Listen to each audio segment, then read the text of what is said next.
Welcome to Thrive Deeper, the show based on the Thrive Bible reading guides. This is an ongoing conversation about God's Word with Thrive author Dr. Matthew Jacoby. Well, Matt, back in the studio again, and we are coming back to the minor prophets. As you said last time, not minor because they're, not important. Less important, but just right. that they are the shorter prophetic words. And today we are going to be working through the book of Hosea. Yeah, man, this is an interesting one, isn't it? It sure is. So this is Thrive Deeper, episode 158, mostly written in the form of Hebrew poetry. And the name Hosea actually means salvation in Hebrew, which is interesting as we read through the story. That we'll hear from Hosea today. Now, he was a contemporary of Isaiah and Micah, who we're also going to come to later in the Deeper podcast soon in our edition of Thrive. And these guys were also at the same time of the rule of the northern kingdom ruler of Jeroboam the second, who was probably one of the worst of the Israel kings, and lots of from a worldly point of view, the nation was going amazingly well. Prosperity. Jeroboam had quite a long rule, so he, that was conducive to prosperity. Yeah, but there, Hosea is. His ministry really takes place probably in the last year of Jeroboam the second. So it's Jeroboam the second. Yes, correct. After that, things really go awry, and in a sense, he's anticipating that as a prophet. He's a prophet that's going to essentially is predicting what is going to be the complete destruction of this northern kingdom of Israel. Yeah. So they're about 30 years away from complete disaster. Yes. And in fact, in that 30 years, they're going to have 6 kings after Jeroboam. They're going to be 6 kings in a period of 30 years. All assassinated, Well, there's a lot of assassinations in there, man. It is carnage in that 30 years. Also, you've got Assyria who are expanding. There's about, during Hosea's time, about 6 different incursions of Assyria, and including the one that is going to destroy the northern kingdom of Israel. That's the same around the time when Samaria is destroyed. Samaria is the capital of the northern kingdom of Israel. That's the story about Hezekiah and the Assyrians at the walls of Hezekiah, very famous story. That happens sort of around the same time. Now, Judah is going to survive those incursions of the Assyrians, but of course, Israel, the northern kingdom of Israel, is they're going to be wiped out. Hosea is anticipating this and, in a sense, announcing not only that this is going to happen, not only why this is going to happen, but also casting hope beyond that as well. That this disaster is not the end of the story. Yeah. It's not the end of the story. Yeah. And of course, through all of this military build-up, Israel is trying to find its protection, and we'll get to this around military alliances that are really creating a greater problem rather than a solution, because they refuse to talk to God, to go to God. And of course, that's what Hosea is going to speak to as he goes through this. Even through this book, he's saying, even now, turn back to God, turn back to God. As the prophets did, even Jeremiah the prophet, right up to the destruction of the southern kingdom sometime later. These prophets, they prophesied doom, but all along the way, even now, turn back. It's never too late. It's never too late. The interesting thing about Hosea, though, Stu, and about this book, is the way that this happens. Yeah. Poor old Hosea. You would not, as I read this, I thought you would, and this is the impression I got reading again through the book of Jeremiah when we redid the edition of Thrive on Jeremiah, which is coming up at some point. As I worked through Jeremiah, I thought, you would not have wanted to have been a prophet. Like, who, this, no wonder Jonah ran in the opposite direction. I mean, it's not a role. It wasn't a role to covet, this role of, being a prophet, because of course, in Hosea's case, God says to Hosea, go and marry, Probably a temple prostitute, but we don't know for sure. Yeah, but we don't. Certainly a that's promiscuous right. woman. That's right. And in the NIV translation it says, "Go marry a promiscuous woman, have children with her, for like an adulterous wife, this land is guilty of unfaithfulness to the Lord." So Hosea, this prophet, is going to marry a woman probably who has a reputation for that. This is, remember, in this kind of society, this is going to cause a scandal. Okay, so this is going to get a lot of attention because Hosea, of course, is this godly prophet. And this godly prophet marries this promiscuous woman, probably someone that's well known for that. And if she was a temple prostitute, that's even worse. Now, we're not exactly sure what the situation was there. It's difficult to sort of guess, really. The point is that Hosea has to go through this heart-rending experience. Because he stands for God. He illustrates in his very life. He's going to embody the message of God that he's bringing to Israel. This is a message that Israel is like this woman who has broken covenant. You know, she's going to break. It could even be preemptively. Yes. That God says, marry this woman, and she is going to. A woman who is going to be unfaithful to you. Yes. Because this is, Hosea is going to experience, on display for everyone, is going to experience the pain of what God has experienced. Which is going to bring great weight Israel. to his message as he brings it to the people because, as you say, he's going to get attention. Yeah. And he's feeling the pain, in a sense that God is feeling about his people who are betraying him as well. Yeah, that's right. The sort of metaphor of adultery is very common in the works of the prophets. That's how unfaithfulness to God is depicted, because of course the covenant, God's covenant with Israel, probably the most common way of illustrating that covenant is being like a marriage. Marriage covenant. It's why even actually often when we illustrate what baptism is, sometimes we use it. Well, it's like your baptism is like your wedding day. It's not that you're not a Christian. It's not the relationship's not there. It's just that you formalize it at baptism, and so baptism is like that covenant ceremony that And we talk about the church being the bride of Christ. Yeah, that's right. So in lots of different ways, that's carried through. So so this idea of covenant unfaithfulness is often depicted in terms of kind of spiritual adultery.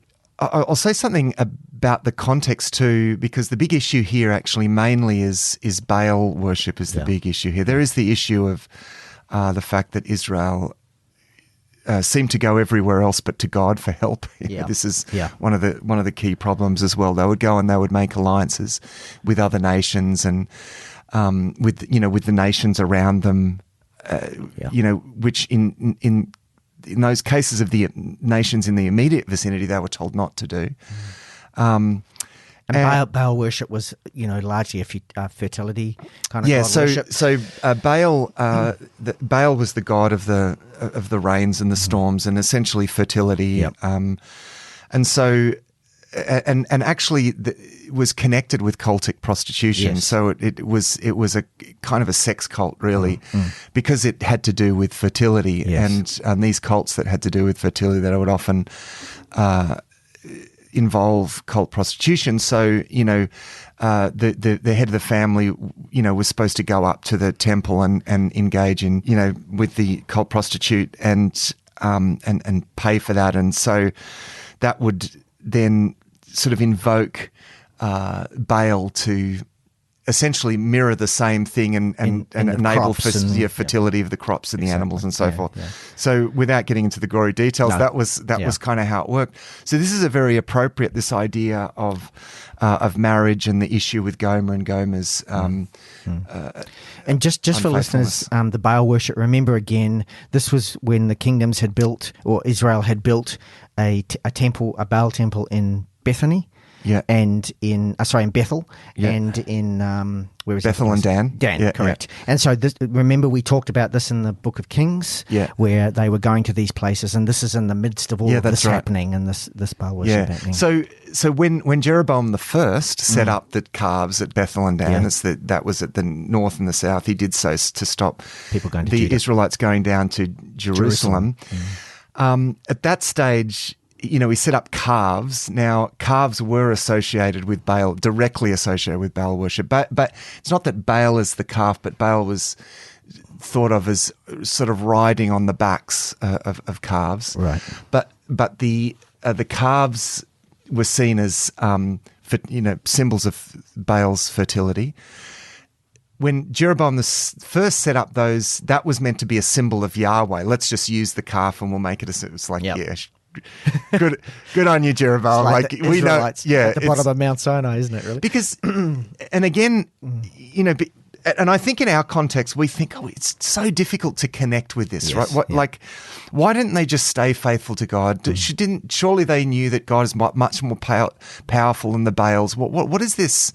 What is this attraction to Baal worship? It's not even the fact that that the cults, the cult itself involved the sexuality, and there was sort of this alluring sort of cult associated with it. That may have been part of it, but the biggest reason is for a sense of security. If you're living in the ancient world, then you're sort of ingrained with this sense that your well-being is dependent on the local God who is going to make the land fertile. Because you are dependent for your life, right? Yes. On the crops and on the fertility of your herds, right?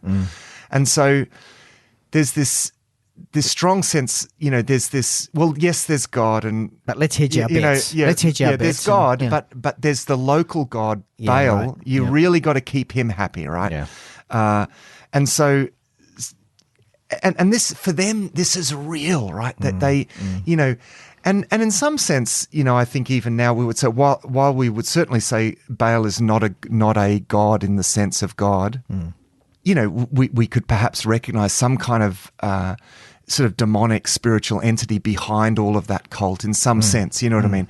And so there's a real fear factor here with these, as well. And there would have been a sense of that, and so. This is why they would want to tick that box as well. Just keep yes, God, and all the evidence suggests that they were still quite religious in terms of giving at least lip service to Yahweh, to the God of Israel.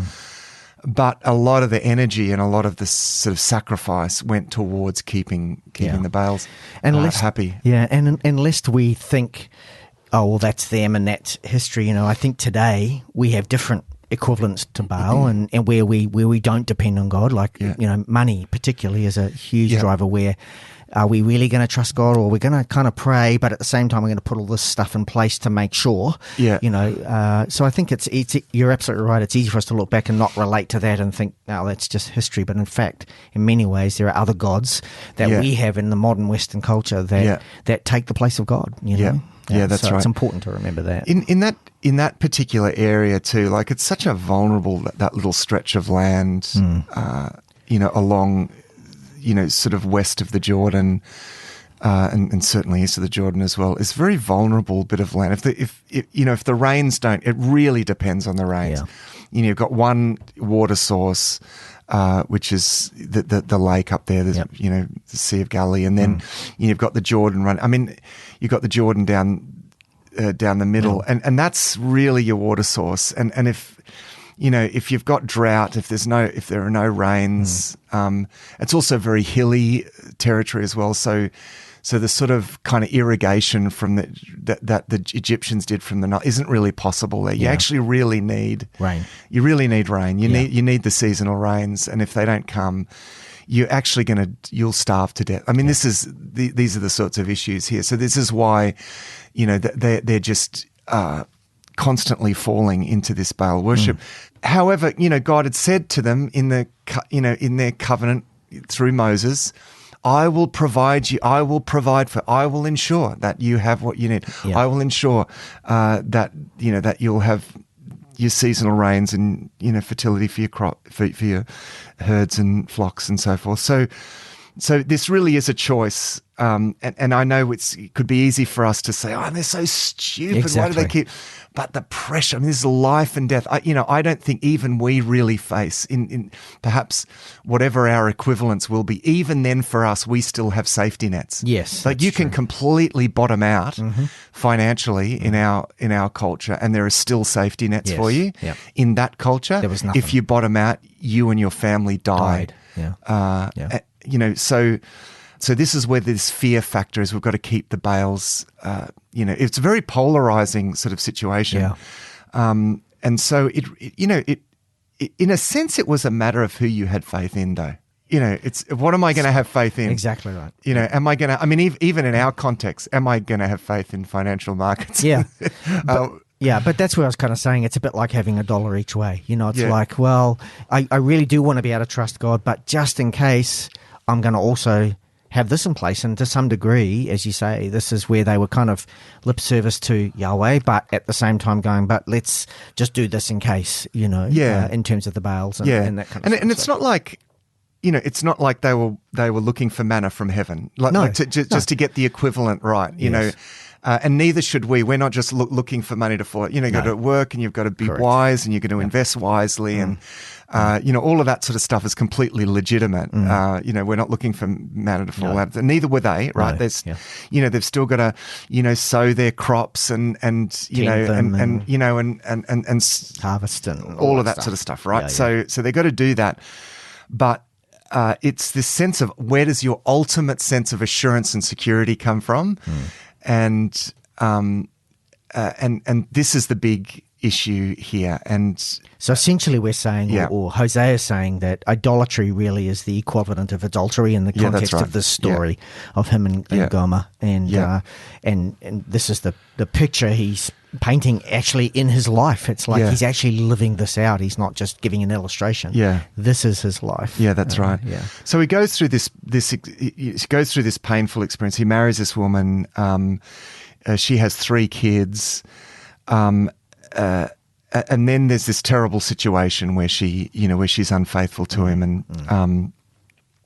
and Hosea is then commanded to receive her back. In chapter 3, the Lord said to me, "Go, show your love to your wife again, though she is loved by another man and is an adulteress.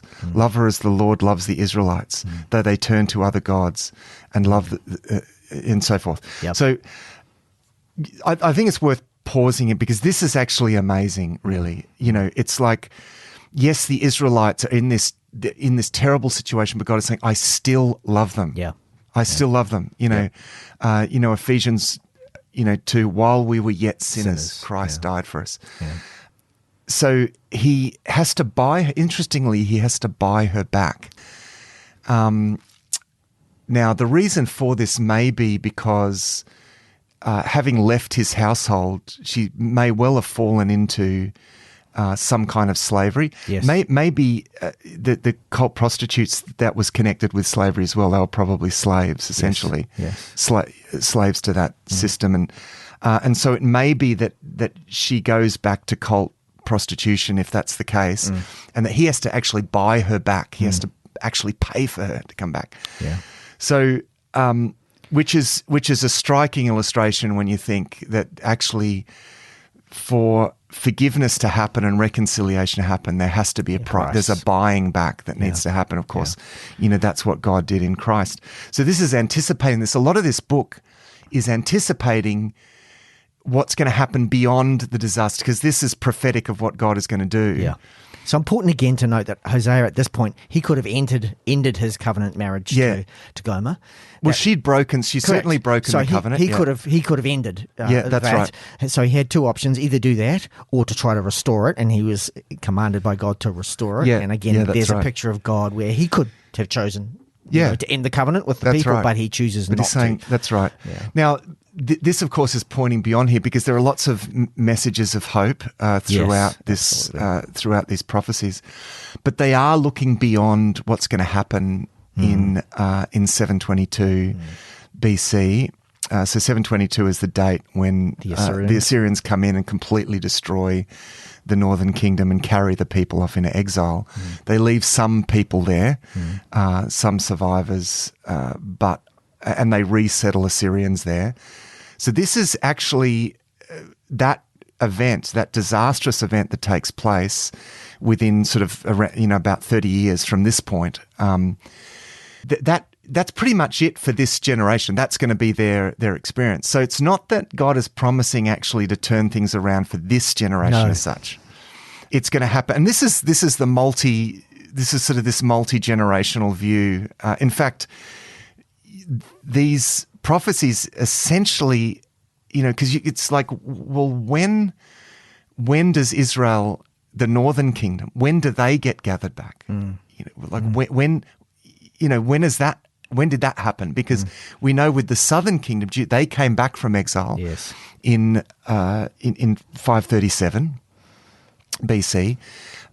Cyrus, the Persian king, after they conquer the Babylonians, releases the Jews to go back to Jerusalem.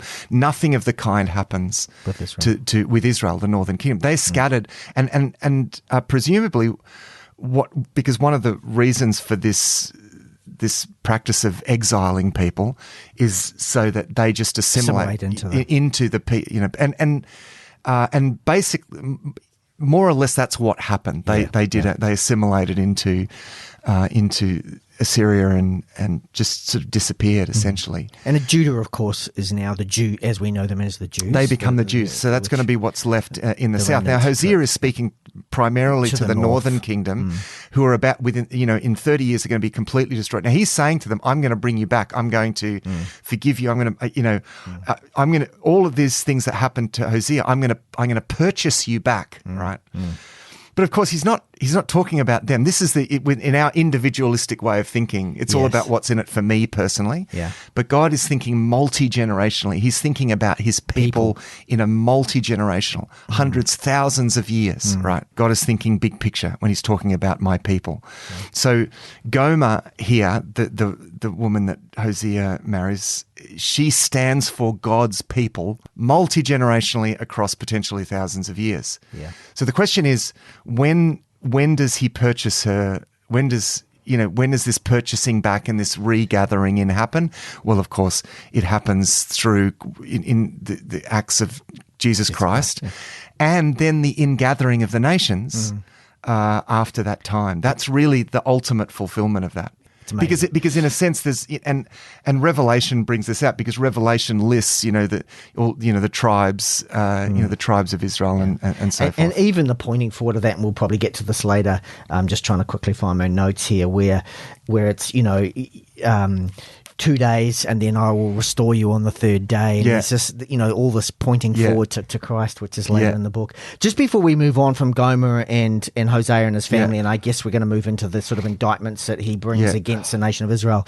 Interesting, the names that he was commanded to give the children. Yeah. These are really strange names by anyone's standards. Obviously, they're translated into English here, but... don't get any ideas if you're having kids. Yeah, that's right. Maybe not these names. So the first son, Jezreel, we might remember that Jehu had carried out God's kind of judgment against the last of the Omri dynasty, and that took place at Jezreel. Yeah. But he probably overstepped the mark, and so here Hosea's first child was a message to Israel that Jehu's dynasty was also not going to be escaping judgment for that. The daughter, who was the second child, was named Not Loved, or, let's just go with that. There's a few different ways. And again, this signifies that due to Israel's continual unfaithfulness, they'd forfeited God's love at this point in time. Yeah. And then Not My People. Again, Israel had utterly broken their covenant with the Lord, and so he was essentially, this is the option he had. Well, you're no longer my people, which obviously he doesn't do, because, as you say, there's a message of hope that comes. But the way these kids are named is as well a bit of a prophetic message too. Yeah, that's right. And it's pointing to the broken covenant. When it's not loved, it's in the formal sense. It's like you have broken the covenant. Yeah. So there's this gulf now, and that's got to be actually restored. Now, the way that the way that the status was at that point is that they, there was complete alienation. And as we see, in the same way as Hosea had to reverse that with Gomer, so God is going to reverse that with Israel. So the next big chunk, chapters 4, pretty much right to 11, is, and I think a key to reading oracles like this, because, they can, sometimes you can read, this is a bit tiresome, and what you've got to try to get from these is a sense of the heart of God, the heart of God. They're actually really unique. There's nothing really else like them amongst ancient Near Eastern literature, because this is a very personal relationship with a very personal God who really grieves over his people. Yeah. And so you really see here the heart of God mourning over his people. One of the key issues is that this lack of knowledge, this real lack of knowledge of God. They're not even giving themselves the chance to know God. Another issue is hypocrisy. They're giving lip service to God, but going off and worship them. But that's almost even worse. It'd be better if it was just clear. There's also the issue of that they're trusting in political alliances with other nations, which in this time of instability, Plus they weren't showing any love or compassion to the less fortunate or kindness to others, as we talked about in Amos. Last time we spoke. That's right. And I think important just on the knowledge, because you read that you do not know, no knowledge of God. This is not intellectual knowledge. This is know as in relationship know. Yeah, that's right. Where I do not know you or have not known you kind of thing. It's that know. It's that relationship that's right. know, not just knowing about God, but knowing God personally. So And then chapter 11. You have a real prodigal son, son theme in chapter 11. Yeah. Where, God is depicted as the loving father. I taught you to walk. I loved you. You were my son, but, you rebelled against me. You have this sense of Israel as this son that's just been loved and taught and equipped and, and then leaves home, just says, I'm out of here. And, you have this expression of God's grief, where ultimately he says, how can I give you up? I can't give you up, and he keeps, by the way, this is important because this might be confusing to some people. Israel is mostly referred to, not only as Israel, but the other key term used is Ephraim. Or Ephraim in Hebrew. And that, the northern kingdom is often referred to as Ephraim, because that's the biggest of the northern tribes. Yeah. It's often also referred to as Jacob. Yes.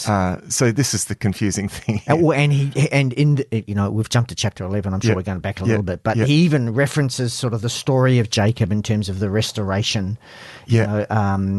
Where Jacob had been faithless, self-centered conniver. He met God at Bethel and was converted, and he became a recipient of grace. Right. That's right. That's in chapter 12, I think. 11 chapter 12. Yeah. Let's just go back because we're jumping ahead a bit here. So so after the indictment about no faithfulness, no truth or integrity, no love, compassion, kindness, no knowledge of God, he then gives the threefold kind of warning. Yeah. Essentially blow them away like a whirlwind, eat away at them like a moth or rot, and tear them to pieces like a lion. Basically, this is the warning that Hosea's Hosea's giving here, and he even then refers to the major centre at Bethel, which again is where the temple was or the altar was.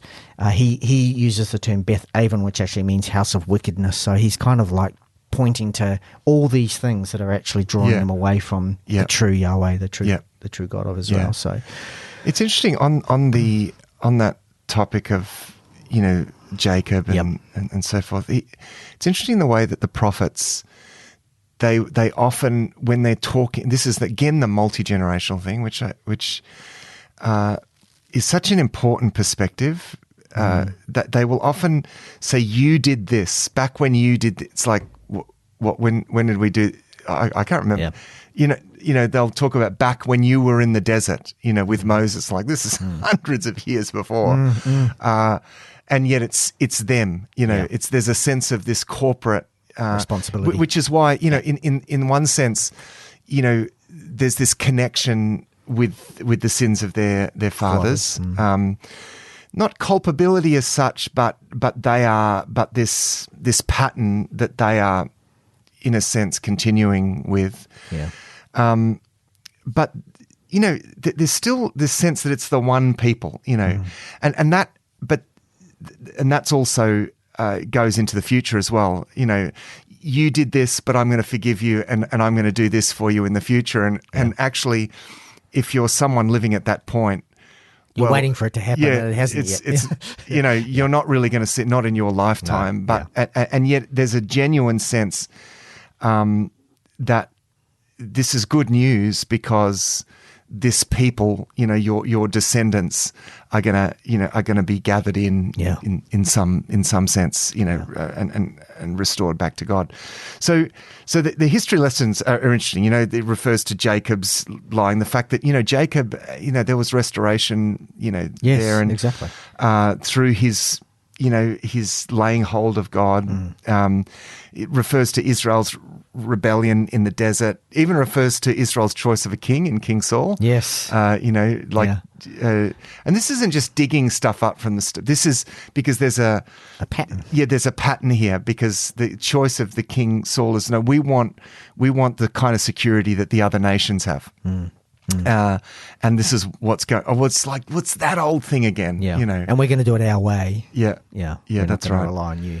Yeah. And so, but throughout this, scattered throughout this again, and just to really underscore this, you've just got these oracles of hope. I will heal their waywardness. Chapter 14. Love that. I mean, there's these constant reminders that God wants them to come back and be restored. Interesting verses, Stu, and I'm just trying to find them here, about the "O death, where is your sting?" I don't know if you pick this up. In Hosea chapter 13 and verse 14, Stu, there's just, and this is a detail, but it's an interesting one because this is quoted from in 1 Corinthians 15, where Paul is talking about the resurrection. And the verses that he quotes are, "Where, O death, are your plagues? Where, O grave, is your destruction?" Right? Yeah. Now, in the original context, there's a couple of translation issues, because in Hebrew, whether something is a question or not can sometimes be should I? Yeah. So the beginning verses before that, start of verse 14, it says, I will deliver this people from the power of the grave. I will redeem them from death. And then it goes on, "Where, O death, are your plagues? Where, O grave, is your destruction?" However, in the context, it suggests actually those are questions. Should I? The whole thing is a question. Yeah. So, should I deliver this people from the power of the grave? Should I redeem them from death? And then the "Where, O death, are your plagues?" and "Where, O," it's like, come on, bring it on. Where are you? Let's right. That because in context, because it goes on to say, "I will have no compassion, even though he thrives." It goes on seamlessly. So before, in verse 13, it says, "Pains as of a woman in childbirth come to him, but he is a child without wisdom. When the time arrives, he doesn't have the sense to come out of the womb." And then, in a sense, it makes most sense to translate, "Should I deliver this people from the power of the grave?" Or "Will I deliver this people from the power of the grave? Will I redeem them from death?" So there's an ambiguity here, which, if that's the case, and then it's really interesting then what Paul does with that, in the way that he actually deliberately then turns that around, and makes it that rhetorical question: "Where, O death, are your plagues? Where, where is your destruction?" Because Jesus has held that off. Jesus is in a sense held off the power of death, as it were. Yeah. Wow. So, it's an interesting, just a little footnote there. But however, it is ambiguous, and certainly the NIV translates it in the positive rather than the negative. But I just noticed most of the commentary material was leaning towards this, interpreting this in the negative. But certainly the big picture here is that God is promising hope beyond this disaster. In chapter 14, we see, there's the promise of restoration, which, Hosea brings. Right to the end. And I think, this is always this so consistently. And when you're reading these books, one of the best questions to ask is, what does this say about God? What does this book show me about God? Reading the works of the prophets, one of the best things that I've got is a sense of the heart of God in all of this. That one of the big issues here is that they didn't really know God, not in that deep relational sense. Well, these books are written that you would know God, that you would know the heart of God, that you would know that even no matter how entrenched you are, no matter how lost you feel, no matter how much of a failure you feel, God does not give up. As he says, how can I give you up, Ephraim? He says, how can I give you? It's, think of the prodigal son references, and connect that with what Jesus says to his generation, that Absolutely. Even now God is willing to, to receive you back and read this and get a real sense of how much God yearns for us, how much God's heart is for restoration. It's always for restoration. God's heart is for restoration, and how inexhaustible is the grace of God. Thanks for listening to this episode of Thrive Deeper. Our home on the internet is thrivetoday.tv. You can contact us, ask questions, see all our resources and much more at our website thrivetoday.tv. We really appreciate the questions and thoughts about what you're reading as we go through the Bible with Thrive. Until next time, our prayer is that these shows will inspire you to go deeper and thrive.